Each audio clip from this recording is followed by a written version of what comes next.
to the top four race. This is something that is bubbling along nicely. Tottenham, Villa, maybe United are back in it after their Liverpool result. Who do you think is going to edge it? I think Tottenham and Villa are in that position where they've definitely been the two best teams. I think everybody is where they should be at the moment, actually. I think that you look at the top six, Man United sixth is about right, and then you've got Villa and Spurs deserve to be above United at the moment based on they've played better football, they've had better results. Obviously, we're now at the business end. I worry about Villa a little bit because they have got Thursday night football. I was really surprised by how poor Spurs were against Fulham because they've got everybody back now and they don't play European football. And Manchester United don't have the points, so they've got to make up points with 10 games to go, which I think is really difficult. United have got Brentford away, Chelsea away, and then they've got Liverpool at home. They're really three difficult games in a week. And I think if we can come out of that with maybe 7 points, we've got a chance. But it's got to be Villa or Spurs. I mean, there's not a lot of games left. They've got the points on the board. The question is who's going to finish higher out of those. I'd probably say Spurs fourth, Villa fifth at the moment.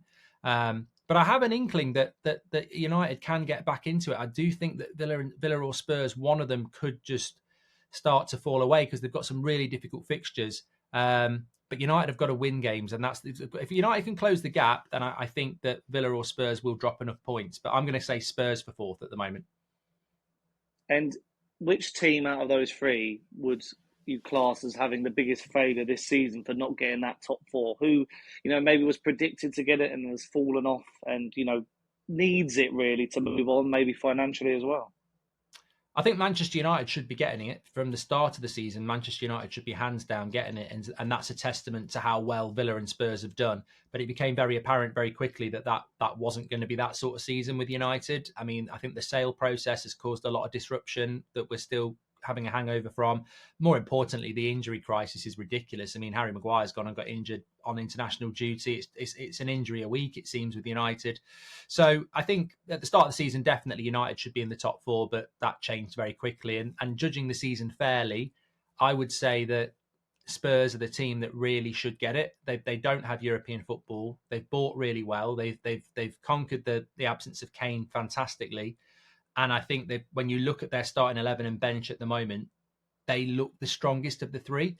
So I think Spurs are the team that if they don't get Champions League football from this position, there'd be massive disappointment around that. Even though no one would have given it to them at the start of the season, it's a little bit like Arsenal when they got in that title race last year. I think it's Spurs to lose now. And when you look at the squads of Villa and Spurs, is there any players who are notable that you would love to have at Manchester United given the chance? Oh yeah, there's plenty. I mean, I think Van der Ven's been a brilliant signing for Spurs. The goalkeeper Vicario has been very, very good as well. Both fullbacks have surprised me at Spurs. They've been really, really good. I'm a big fan of Bissouma. I know he's been a bit up and down, but he's a very good player. Maddison's been good when he's been fit, and then you've got people like Son, who've been incredible, obviously for a very long time. Villa, Ollie Watkins, I mean, I think he's only second to Salah for goals and assists this year. I really like, John McGinn's done well. Douglas Luiz has been brilliant. Bailey's been good. Torres at the centre-back's been very, very good as well. And I think that's why they're both where they are. It's not based on individual players. And obviously both managers have been incredible. But I think they've both built teams that are there to, deliver for both clubs. And there's a lot of good players in both of them. It'd be interesting to see how they keep hold of them for next season. And sticking with Manchester United, you mentioned obviously them trying to get back into the top four, and the catalyst for that could be the win against Liverpool in the FA Cup. Do you actually see that being the spark that United need to end this season well? And also, after his winner, should Ahmed Diallo be starting more games? Yeah, well, I think that the Liverpool game was just... it would have been nice if we didn't have an international break because there was so much momentum from that's sort of been punctured by numerous media outlets trying to get Gareth Southgate into the Man United job, which is just only can happen in an international break, I suppose. But look, realistically, these players are professional footballers. They should still have that fresh in their mind as they come back from international football. There should still be a buzz. There's numerous players coming back from injury. Hopefully Casemiro, Martinez, Mason Mount will be closer. You mentioned Ahmad. He's now in the equation. And a lot of these players now are playing for their futures. So some of them might be looking to move. Some of them might be wanting to stay. There's the Euros that some of them aren't guaranteed to go to. So everything's in place for Manchester United to really kick on at the end of the season. But as we know, it's such a competitive Premier League that there are no easy games. I mean, you'd like to have maybe Luton at home, but then again, is Luton at home an easy game? So there are so many difficult games to come for United. But I would hope that we have a much better end to the season than we did start. And with 10 games to go in the Premier League's really hotting up, and people are going to start doing their team of the seasons and picking their players of the season. Is there any names that are sort of already above the parapet who would make your, player of the season? Maybe a top 3 so far? Well, I think Declan Rice has to be in there. It's very rare that you get a £100 million player that justifies that wage and fee almost instantly. I think he's gone into that Arsenal team and added something that they needed, and it's ridiculously impressive that he's been so consistent, making that step up. So Declan Rice has got to be in there. I would also say Alexi McAllister at Liverpool. I mean, ridiculous value for money. Liverpool, I think it was 40 million quid, but he's just fundamental to Liverpool, as we've seen in recent weeks. But all season, he's been a game changer in that midfield. And then I think third, probably, I know he's had a little bit of stick recently, but I think Vicario at Spurs has been brilliant. I also think Cole Palmer at Chelsea has quite comfortably been Chelsea's best signing. And sometimes in a bad season, to have a player like that, he's been ridiculously consistent. I'd probably give it Cole Palmer over Vicario, but I just wanted to give him a shout. So I'd go Cole Palmer, Alexis McAllister, and Declan Rice for me. 3 very strong selections. And another name who is having a good season is Kieran McKenna at Ipswich, obviously formerly of Manchester United under Ollie in his coaching staff.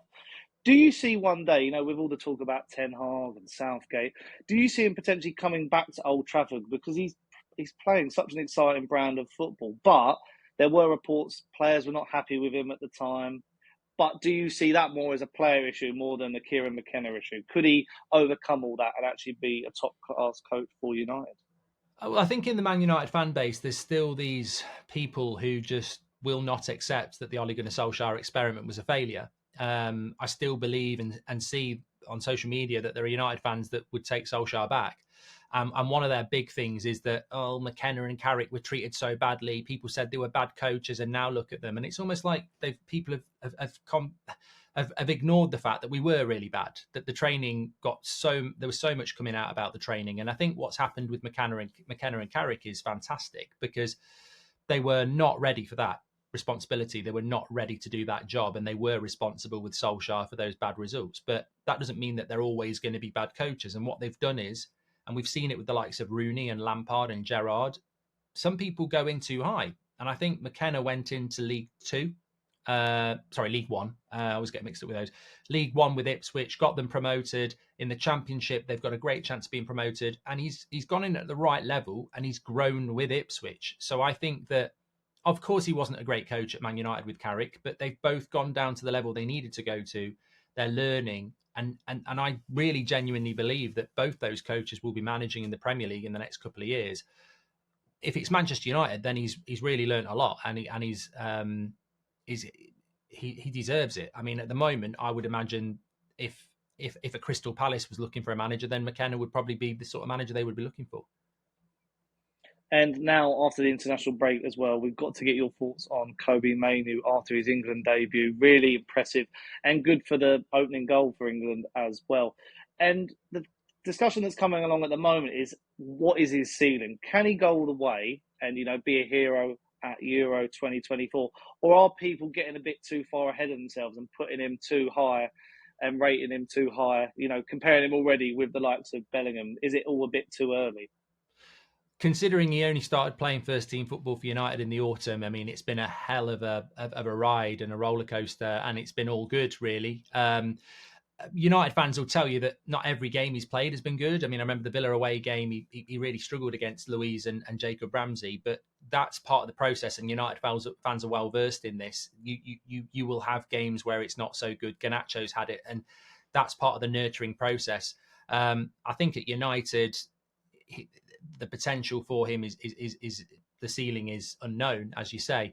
There are many pitfalls. I remember a few years ago we had Martial, Rashford, and Greenwood, and you look at where they've ended up. I don't think any of those players hit where we probably thought they would for various reasons. So, football's so brandified now, off-field activities, all those things. You just don't know how it's going to go. Injury, loss of form. So it's ridiculous for people to say Kobbie Mainoo is going to be the next big thing, because we just don't know what needs to happen. He needs the right people around him, and he needs to stay injury-free and keep developing.